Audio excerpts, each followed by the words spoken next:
महाभारत में एक से बढ़कर एक योद्धा थे। शक्तिशाली होने के साथ ही विचित्र किस्म की सिद्धियों और चमत्कारों में भी संपन्न थे। कृष्ण तो स्वयं भगवान विष्णु थे। उनके समक्ष और सामने जो भी योद्धा लड़ रहे थे कम नहीं थे। क्षेत्र के युद्ध में इन योद्धाओं के मायावी कारनामों क्या रच दिया, इन योद्धा के बारे में विस्तार से जानते हैं। इससे पहले अगर आप हमारे चैनल पर नए हैं, चैनल को सब्सक्राइब जरूर करें। हर्बरेक दुनिया के सर्वश्रेष्ठ धनुर्धर थे। हर्बरेक 3 बाण ही काफी थे जिसके बल पे वे कौरवों और पांडवों की पूरी सेना को समाप्त कर सकते थे।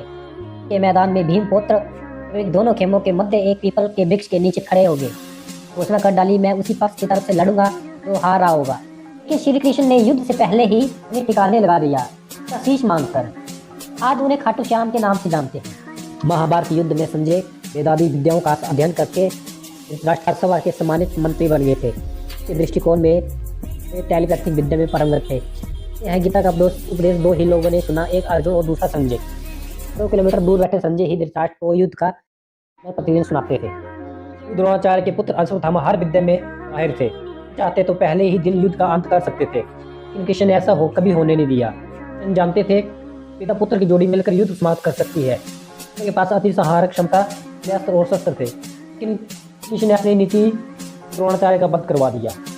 कर्ण से यदि कवच कुंडल नहीं हत्याए होते, यदि कर्ण इंद्र द्वारा दिए गए अपने भोग अस्त्र का प्रयोग घटोत्कच पर नहीं करते, अर्जुन पर करते, आज भारत का इतिहास और धर्म कुछ और होता। कर्ण के कवच कुंडल होना उनके रहस्यमयी व्यक्तित्व का परिचय था।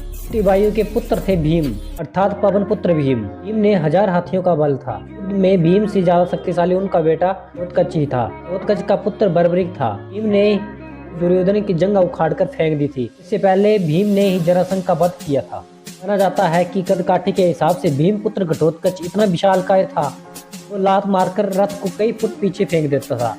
सैनिकों को तो वो अपने पैरों तले कुचल देता था। भीम की असुर पत्नी डिम्बा से घटोत्कच का जन्म हुआ था। डिम्बा एक मायावी राक्षसनी थी। अभिमन्यु ने अपनी मां सुभद्रा की कोख में रहकर ही संपूर्ण युद्ध विद्या सीख ली थी।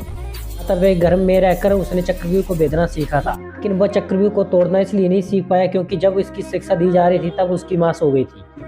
शत्रु गंगा के पुत्र भीष्म का नाम देवव्रत था। को इच्छा मृत्यु का वरदान था। इस वर्ग के 8 बायसुओं से एक थे जिन्होंने एक शाप के चलते मनुष्य योनि में जन्म लिया था। दुर्योधन का शरीर वज्र के समान कठोर था।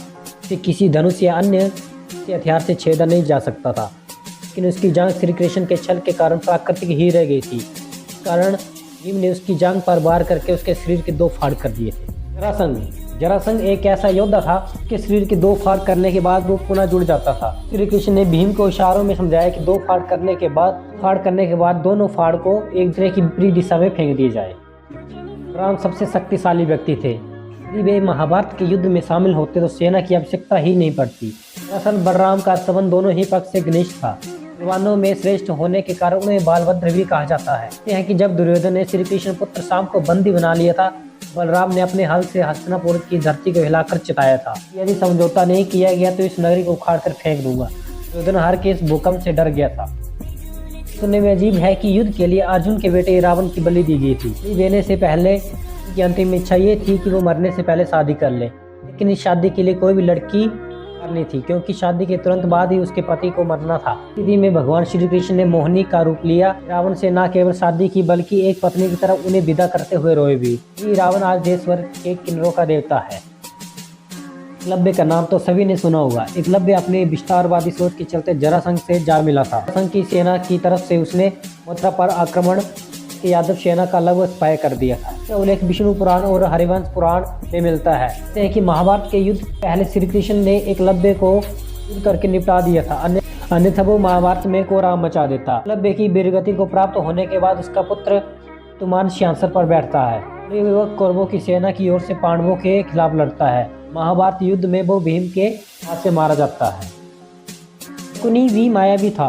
उसके पास से उसकी ही बात मानते थे। में शकुनी ने श्री कृष्ण और अर्जुन को मोहित करते हुए उनके प्रति भयंकर तरीके से माया का प्रयोग किया था। शकुनी की माया से अर्जुन की ओर हजारों तरह के हिंसक पशु दौड़ने लगे थे।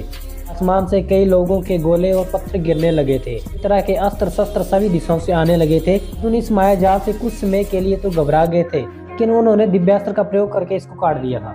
सहदेव महाभारत के ऐसे योद्धा थे। सहदेव भविष्य में होने वाली हर घटना को पहले ही जान लेते थे। जानते थे कि महाभारत होने वाली है। कौन किसको मारेगा, कौन विजयी होगा, लेकिन भगवान श्री कृष्ण ने उन्हें साथ दिया था अगर वो इस बारे में लोगों को बताएंगे तो उनकी मृत्यु हो जाएगी। इसके अलावा भूरिश्रवा, सात्यकी, युयुत्सु, कासुर का पुत्र भगदत्त आदि कई अन्य योद्धा भी थे। इस तरह हमने देखा कि महाभारत में कई तरह के विचित्र और मायावी योद्धा थे। बाकी योद्धाओं का वर्णन आपको अगली वीडियो में मिलेगा। आपको वीडियो अच्छी लगी हो तो लाइक करके हमारे साहस को बढ़ाइएगा, और चैनल पे नए हैं तो कृपया चैनल को सब्सक्राइब कीजिएगा। इसी वीडियो के लिए बने रहे हमारे साथ।